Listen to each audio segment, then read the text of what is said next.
hospital lobby, the scent of antiseptic, the quiet moment before a life shatters. A pregnant woman stands vulnerable in a pale blue gown, clutching her stomach, when her husband walks in. Not alone. He is with her, the mistress in the hot pink dress. Words turn to violence. And then it happens. The hand tangling in hair, the yank that snaps the woman's head back as she screams in agony. But the most chilling part isn't the scream. It is the man in the red suit standing beside them, laughing. What none of them know is that the automatic doors behind them have just opened to reveal her billionaire father. A man who doesn't just get even, he burns the whole world down to save his child. What follows is a scorched earth campaign of financial ruin, courtroom shockers, and absolute revenge. Tell us what time you're watching and where you're tuning in from. Leave a comment below. Tell us where you are watching from today, and leave a justice in the comments if you support the father.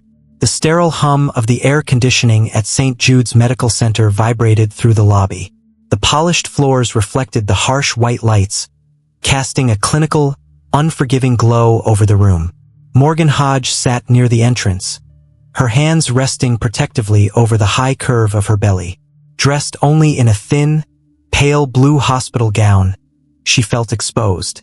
At 8 months pregnant, she had grown used to the weight of the baby, but the weight of the silence felt heavier today. Her phone screen lit up. No new messages. Fabian was late. Again. She caught her reflection in the darkened glass of the reception partition. Tired eyes, shoulders slumped. The silhouette of a woman who was slowly realizing she was the only one still fighting for her marriage. In the background, a television mounted on the wall murmured about the morning weather, a cheerful noise that felt like it belonged to a different universe.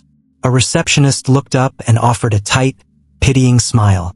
"Mr. Cameron should be here any minute, Mrs. Hodge." Morgan nodded, forcing a smile that didn't reach her eyes. She looked down at her stomach, her fingers tracing the fabric of the blue gown. "He's coming," she whispered to the baby, trying to convince herself more than the child. He wouldn't miss this. The world outside the sliding glass doors was bright and busy, indifferent to the fear rising in her throat. Then, the automatic doors hissed open, slicing through the quiet hum of the room. The sound of heavy dress shoes and sharp, staccato heels echoed against the tile. Every head in the lobby turned, including hers. Fabian Cameron entered the room, but not with the concern of a husband rushing to his pregnant wife. He entered with the swagger of a man who owned the building. He was impossible to miss. He wore a suit of aggressive, blood-red crimson, a color that clashed violently with the hospital's white serenity. And he wasn't alone. Elizabeth Cardenas walked beside him, radiating a terrifying, predatory confidence. Her perfume hit the air before she did. A cloying, heavy scent of roses and expensive ambition. She was dressed in a shocking shade of hot pink, her dress tight, her makeup flawless, a stark contrast to Morgan's pale, hospital-worn state. When Morgan's eyes met Fabian's, the air left her lungs. She froze.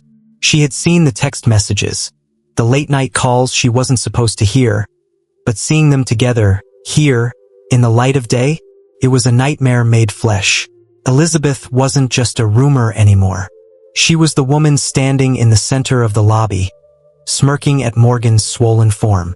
Fabian didn't look guilty. He looked amused. Elizabeth's voice was high and mocking, cutting through the space between them. "Is this her?" she asked, looking at Fabian, then back at Morgan.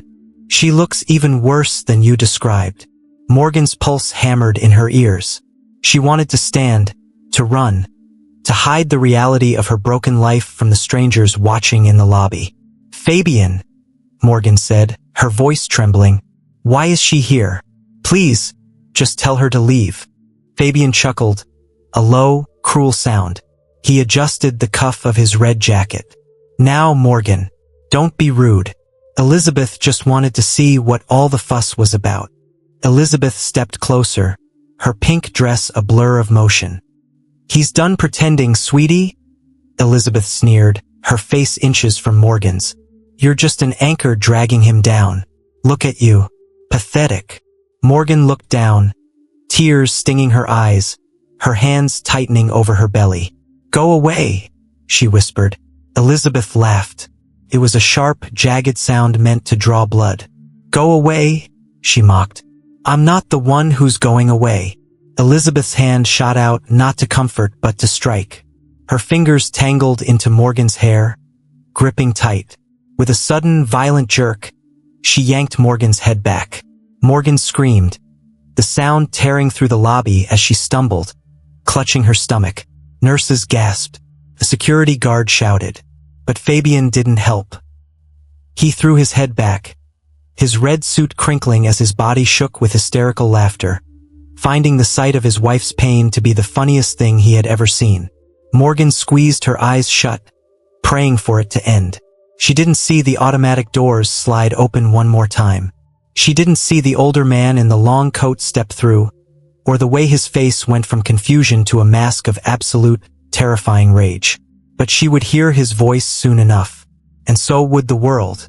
Morgan's scream still echoed in Erin's ears as the nurses wheeled her down the corridor, her hands clutching her belly, her face twisted in pain.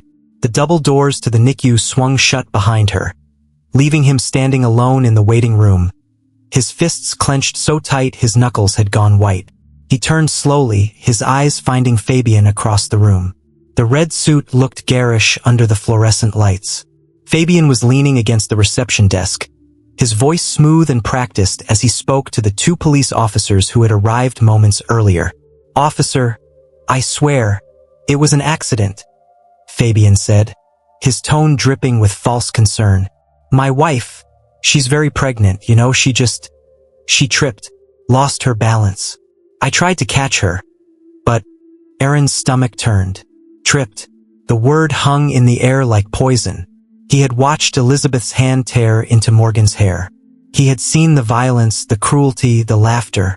And now this man, this thing wearing his daughter's wedding ring, was standing here, lying through his teeth.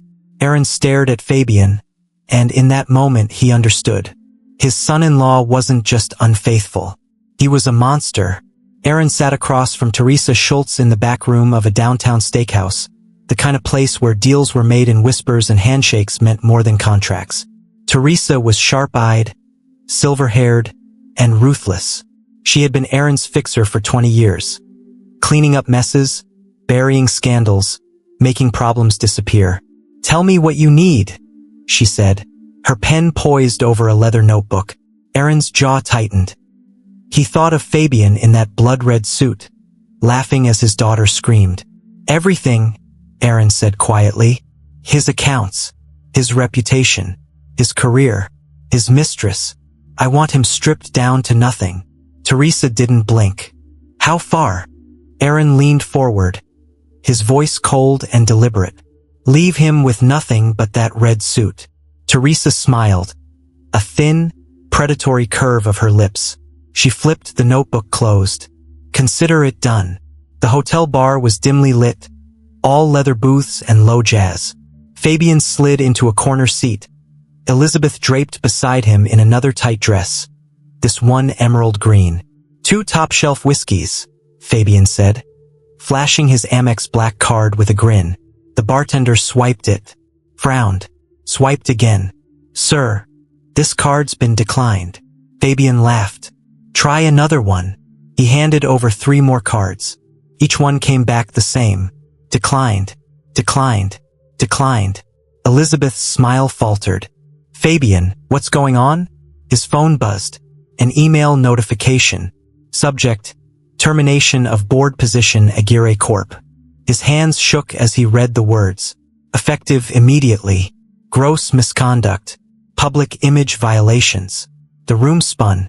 The whiskey never came. The video hit the internet at 9:47 a.m. A grainy cell phone clip. Shaky but clear enough. Elizabeth's hand in Morgan's hair. The violent yank. Morgan's scream. And then Fabian in that red suit laughing. By noon, it had 2 million views. By evening, it was everywhere. Hashtag the laughing husband trended worldwide. News anchors replayed the footage with shocked expressions. Talk show hosts dissected it. The city that had once celebrated Fabian Cameron now spat his name like poison. His phone exploded with messages. Friends distancing themselves, business contacts severing ties, journalists demanding interviews. Elizabeth's agency called at 6 p.m. "You're done," her manager said flatly. "We can't be associated with this." She sat on the edge of Fabian's couch, staring at her phone, watching her follower count plummet in real time. Fabian paced behind her, red-faced, frantic. "This isn't real," he muttered. "This can't be happening." But it was. The city had turned. Fabian's desperation had a smell, cheap cologne and sweat. He stood outside the safe house, pounding on the door, his voice cracking. "Morgan, open up. We need to talk." Inside, Morgan sat on a plush couch, her baby asleep in her arms. Teresa stood by the window, arms crossed. "He's been out there for 10 minutes, Teresa said. "Want me to call security?" Morgan looked down at her daughter's tiny face, peaceful and perfect. She thought of the woman she used to be, the one who begged Fabian to stay, who made excuses, who believed his lies. That woman was gone. "Let him scream," Morgan said quietly. Outside, Fabian's voice grew shrill. "I have documents, Morgan. Family secrets. Your father's offshore accounts. If you don't drop this, I'll leak everything." Morgan didn't flinch. For the first time in years, she felt strong. The conference room was cold, sterile, designed for intimidation. Teresa Schultz sat at the head of the table, a wire taped beneath her blouse, the recording device no bigger than a button. Across from her, Elizabeth Cardenas looked smaller now, no hot pink dress, no confidence. Just a woman realizing she had bet on the wrong horse. "This is off the record," Teresa said smoothly. "But if you cooperate, we can make things easier for you." Elizabeth leaned forward, desperate. "I didn't mean for it to go that far. Fabian, he wanted her gone. He said the baby was ruining his life." Teresa's pen didn't move. She didn't need to write it down. The wire was catching every word. "Gone how?" Teresa asked. Elizabeth hesitated, then whispered, "Out of the picture. He wanted the baby out of the picture." The room went silent. Teresa smiled, cold and victorious. "Thank you, Elizabeth. That'll be all." Fabian's apartment was a wreck. Empty liquor bottles, unpaid bills, eviction notices stacked on the counter. He stared at his phone, scrolling through his frozen accounts, his severed connections, his ruined life. Then he made a decision. He put on a jacket and drove to the police station. "I need to make a statement," he told the officer at the desk. "About the incident at St. Jude's. I was coerced. Elizabeth, she's unstable. She attacked my wife. I tried to stop her, but I was terrified." The officer raised an eyebrow. "You were laughing in the video." "Nervous laughter," Fabian said quickly. "I was in shock." Miles away, in a dim surveillance room, Aaron Hodge watched the live feed from the station. He saw Fabian throw Elizabeth under the bus without hesitation. Aaron's lip curled in disgust. "He's a coward," he muttered. Teresa stood beside him. Always was. The courtroom was standing room only. Fabian entered in a subdued gray suit, his head down, his lawyer whispering instructions. He looked humble, remorseful, broken. It was an act. Morgan sat in the front row, her father beside her. When Fabian's eyes found hers, she didn't look away. She took the stand an hour later, her voice steady. "He laughed," she said, her hands folded in her lap. "I was screaming, terrified for my baby, and he laughed." The courtroom was silent. "He didn't love me," Morgan continued. "He loved control. And when I became inconvenient, he wanted me erased." Fabian's lawyer objected. The judge overruled. Morgan's testimony continued for an hour, years of manipulation, gaslighting, cruelty. When she finished, the jury looked at Fabian with disgust. Aaron watched from the gallery, his hand resting protectively on his daughter's shoulder. The prosecutor stood holding a tablet. "Your Honor, the prosecution would like to present Exhibit F, the red suit tape." The courtroom darkened. The video played, Elizabeth's hand in Morgan's hair. the violent jerk, Morgan's scream, and then Fabian in that crimson suit, throwing his head back and laughing. Gasps rippled through the room. The jury looked horrified. When the lights came back on, Fabian's face was pale. The judge's voice was cold. The court finds both defendants guilty of aggravated assault and conspiracy to cause bodily harm. Maximum sentence, 15 years. Fabian erupted. No, this is insane. I didn't. The bailiffs grabbed him. He thrashed, screaming, as they dragged him toward the exit. This isn't over, he shrieked. You'll pay for this. The doors slammed shut. Silence. Aaron exhaled, finally. 6 months later. Morgan sat in a rocking chair by the window, her daughter asleep against her chest. The baby's name was Grace. Aaron stood in the doorway watching. His eyes were softer now, the rage finally gone. She's beautiful, he said quietly. Morgan smiled. She is. Outside, the city moved on. Fabian's name faded from headlines. Elizabeth's Instagram remained dormant. Justice had been served. Across town, in a quiet parking garage, Teresa Schultz stood beside a metal trash can. She pulled a burner phone from her coat pocket, the one she had used to leak the video to freeze the accounts to orchestrate the fall. She dropped it into the flames, watching it melt. No one would ever know.